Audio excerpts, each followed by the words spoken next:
ಹೆಂಗೆ ಸರ್ ಮೇಕೆದಾಟು ಮಾಡೇ ತೀರ್ತೀವಿ ಅಂತ ರಾಜ್ಯ ಸರ್ಕಾರ ಅಸ್ತಿತ್ವಕ್ಕೆ ಬಂತು. ಈಗ ನೋಡಿದ್ರೆ ಅಲ್ಲಿನ ನೂತನ ಸಿಎಂ ಕೂಡ ಹಳೆ ಸಿಎಂಗಳ ಚಾಳಿನೇ ಮುಂದುವರಿಸಿದ್ದಾರೆ. ಸಾಲ್ವ್ ಆಗುತ್ತಾ ಆಗಲ್ವಾ? ಹೇಗ್ ನೋಡ್ತೀರಿ ನೀವು ಇದನ್ನ?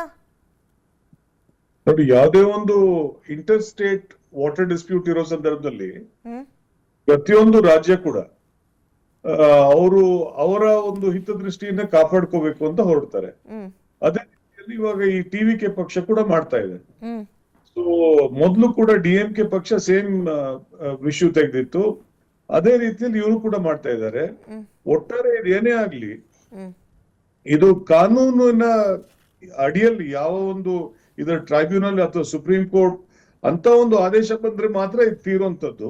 ಇಲ್ಲಾಂದ್ರೆ ಇದರಲ್ಲಿ ನನ್ನ ಲೆಕ್ಕದಲ್ಲಿ ಅವರು ಒಂದು ರೆಸೊಲ್ಯೂಷನ್ ಪಾಸ್ ಮಾಡ್ತಾರೆ, ಕರ್ನಾಟಕದವರು ಒಂದು ರೆಸೊಲ್ಯೂಷನ್ ಪಾಸ್ ಮಾಡಬಹುದು. ಇದೇ ರೀತಿಯಲ್ಲಿ ನಡೀತಾ ಹೋದ್ರೆ ಬಹುಶಃ ಇದರಲ್ಲಿ ಯಾವ ಇತ್ಯರ್ಥ ಕೂಡ ಆಗೋದಿಲ್ಲ. ಅಲ್ಟಿಮೇಟ್ಲಿ ಯಾವ್ದಾದ್ರು ಒಂದು ಕಾನೂನಾತ್ಮಕ ರೀತಿಯಲ್ಲಿ ಇದಕ್ಕೆ ಒಂದು ಅಂತಿಮ ಒಂದು ಇದನ್ನ ಕಾಣಿಸ್ಬೇಕಾಗಿದೆ.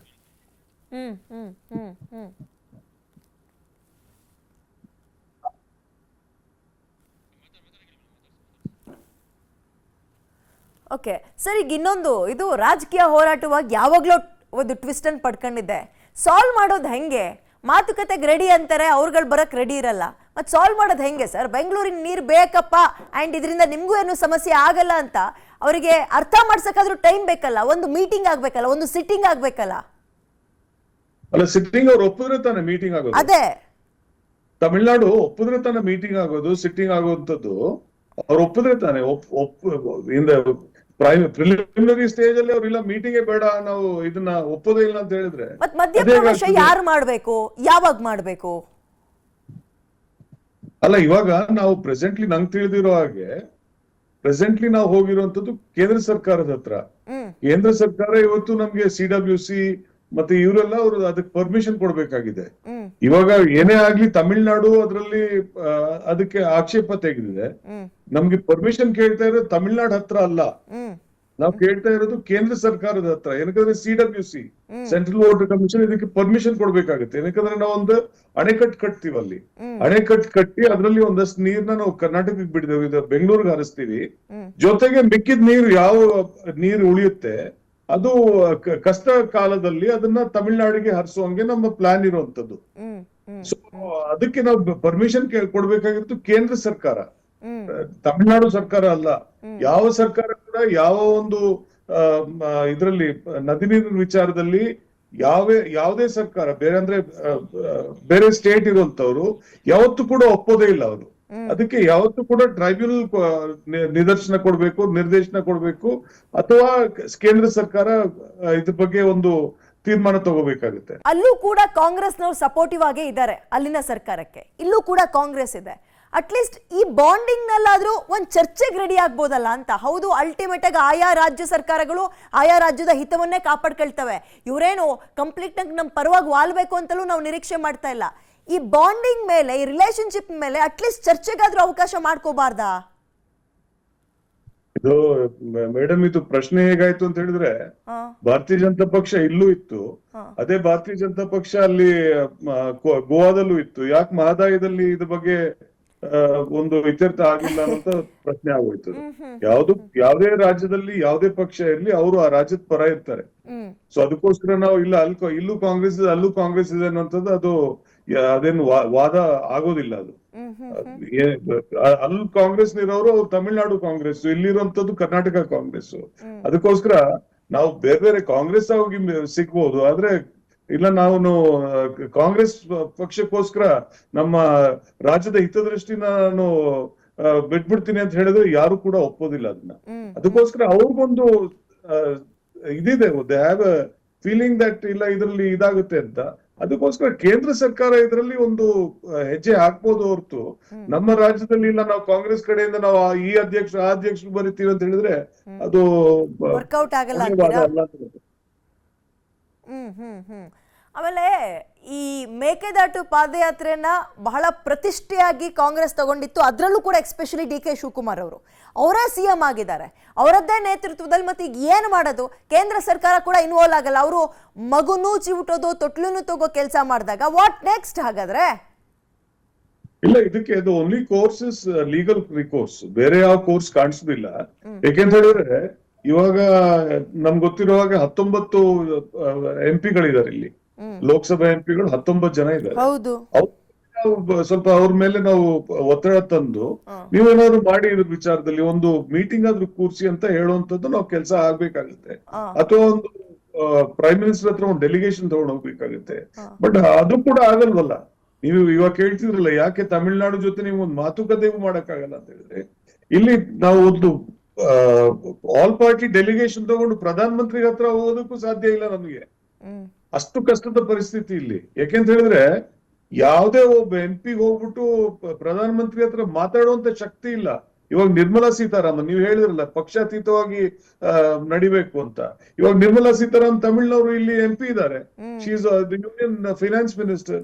ಅವ್ರು ಇದ್ರ ಬಗ್ಗೆ ಒಂದು ಇದು ತಗೋಬಹುದಲ್ಲ, ಆಸಕ್ತಿ ತಗೋಬಹುದಲ್ಲ? ಇಲ್ಲ, ತಗೊಳ್ಳೋದಿಲ್ಲ. ಸೊ ಈ ರೀತಿಯಲ್ಲಿ ನಮ್ಮ ರಾಜಕೀಯ ವ್ಯವಸ್ಥೆ ಇದೆ. ಸೊ ಅದ್ರ ಬಗ್ಗೆ ನಾವು ಏನ್ ಮಾತಾಡೋಣ ಬಿಡಿ.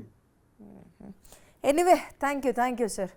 ಇಷ್ಟೊತ್ತು PNS ವಿಸ್ತಾರ ಜೊತೆ ಈ ಮೇಕೆದಾಟು ಕಾಂಪ್ಲಿಕೇಶನ್ಸ್ ಹೇಗಿದೆ, ಯಾವ ಪ್ರಮಾಣದಲ್ಲಿದೆ, ಇದು ಹಾವು ಸಾಯಲ್ಲ ಕೋಲು ಮುರಿಯಲ್ಲ ಅನ್ನುವ ಪರಿಸ್ಥಿತಿಗೆ ಹೆಂಗೆ ಬಂದು ತಲುಪ್ತು ಅಂತ. ಈ ಅಣೆಕಟ್ಟು ಕಟ್ಟೋದ್ರಿಂದ ಬೆಂಗಳೂರಿಗೆ ಎಷ್ಟರ ಮಟ್ಟಿಗೆ ಅನುಕೂಲ ಆಗುತ್ತೆ ಆ್ಯಂಡ್ ತಮಿಳ್ನಾಡಿಗೂ ಯಾವುದೇ ರೀತಿಯ ಸಮಸ್ಯೆ ಆಗಲ್ಲ ಅನ್ನೋದನ್ನ ಅರ್ಥ ಮಾಡಿಸ್ಬೇಕು. ಅರ್ಥ ಮಾಡ್ಸೋಕೆ ನಮ್ಮಲ್ಲಿ ಜನ ರೆಡಿ ಇದ್ದಾರಾ? ಹೌದು ಇದ್ದಾರೆ. ಬಟ್ ಕೇಳಿಸ್ಕೊಳ್ಳುವ ಕಿವಿಗಳು ರೆಡಿ ಇಲ್ಲ, ಬರಕ್ಕೆ ರೆಡಿ ಇಲ್ಲ.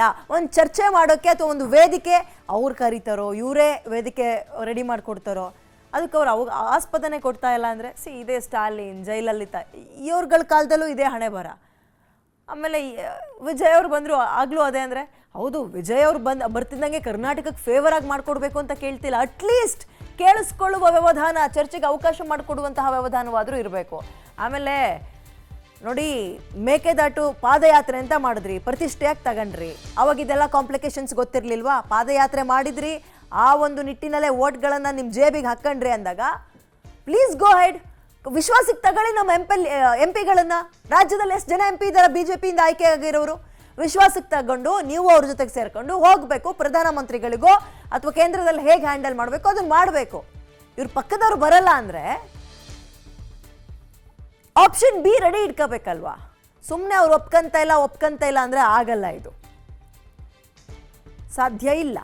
ಆ್ಯಂಡ್ BJP ಇದ್ರಲ್ಲಿ ಪಾತ್ರನೇ ಇಲ್ವಾ? ಯಾಕೆ ಸ್ವಾಮಿ ಇಲ್ಲ? ಎಷ್ಟು ಜನ MP ಗಳನ್ನ ಆಯ್ಕೆ ಮಾಡಿದೀವಿ ನಾವು? ಏನು ಮಾಡ್ತಾ ಇದ್ದೀರಿ? ಒಬ್ಬರಾದ್ರೂ ಧ್ವನಿ ಎತ್ರಿ, ನೀವು ಇದ್ದೀರಿ ಅಂತ ತೋರಿಸ್ಕೊಳ್ಳಿ ಅಟ್ಲೀಸ್ಟು. ಈ ನಡು ಮುರ್ಕೊಂಡಿರೋರು ಮೂಲೆಯಲ್ಲಿ ಕೂತ್ಕೊಂತಾರಲ್ಲ, ಹಂಗೆ ಆಗ್ಬಿಟ್ಟಿದೆ ನಮ್ಮ BJP MP ಗಳ ಪರಿಸ್ಥಿತಿ. ಇಲ್ಲಿ ಮಾತ್ರ ಧ್ವನಿನೇ ಎತ್ತಲ್ಲ, ಸರೆಂಡರ್ ಆಗ್ಬಿಟ್ಟಿದ್ದೀರಾ. ಓಟ್ ಹಾಕಿಸ್ಕೊಳ್ಳೋಕೆ ಇಲ್ಲಿ ಜನ, ಮಾತು ಕೇಳೋದು ಡೆಲ್ಲಿ ಮಾತು. ನಾವೀಗ ₹1 ಉಪಯೋಗ ಆಗ್ತಾ ಇದೆಯಾ ನಿಮ್ಮಿಂದ? GST ಪಾಲ್ ಎಷ್ಟು ಬರಬೇಕು ಅಂತ ಇವರು ಲಬೋ ಅಂತ ಬಾಯ್ ಬಡ್ಕೊಂತಾರೆ. ಕೇಳ್ರಿ, ಆರ್ಡರ್ ಮಾಡೋಕ್ಕಾಗಲಿಲ್ಲ ಅಂದರು ಅಟ್ಲೀಸ್ಟ್ ರಿಕ್ವೆಸ್ಟಿಂಗ್ ಒಂದು ಪ್ರೊಸೀಜರ್ಗಾದರೂ ಮುಂದಾಗಿ MP ಗಳು.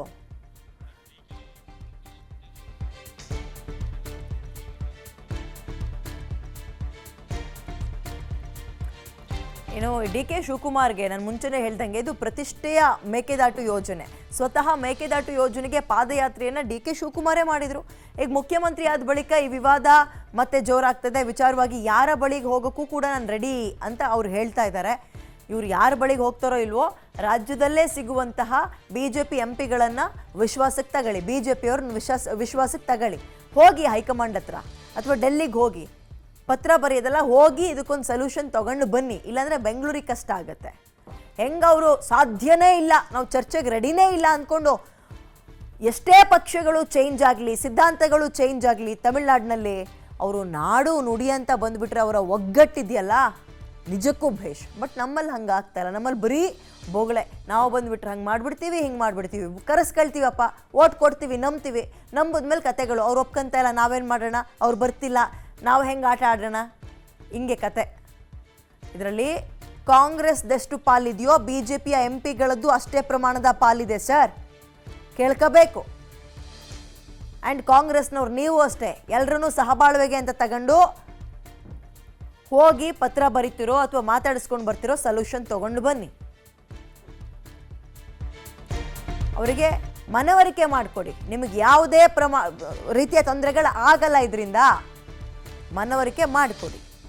ಲೀಗಲ್ ಆಗೇ ಹೋಗ್ಬೇಕು, ಟೆಕ್ನಿಕಲ್ ಪಾಯಿಂಟ್ಸ್ನೇ ತಗೊಂಡು ಹೋಗ್ಬೇಕು ಅಂದ್ರೆ ಪ್ಲೀಸ್ ಗೋ ಹೆಡ್ ಅಲ್ವಾ. ಪಾದಯಾತ್ರೆ ಮಾಡಿದಕ್ಕಾದ್ರೂ ಅರ್ಥ ಬೇಕಲ್ವಾ. ಪಾದಯಾತ್ರೆ ಮಾಡಿದಕ್ಕೆ ಬರೀ ಪವರ್ ಸಿಕ್ತು ಅನ್ನಂಗೆ ಆಗ್ಬಾರ್ದು. ಪಾದಯಾತ್ರೆ ಮಾಡಿದಕ್ಕೆ ನೀರು ಸಿಕ್ತು, ನಾವು ನೀರು ತಂದ್ವಿ, ಫೈಟ್ ಮಾಡಿದ್ವಿ, ಅವ್ರಗಳ ಕೈಲಾಗ್ತಾ ಇರಲಿಲ್ಲ, ನಾವು ತಂದ್ವಿ ನೋಡಿ ಅಂತ ನೀವು ಎದೆ ತಟ್ಕೊಂಡು ಹೇಳ್ಬೋದು.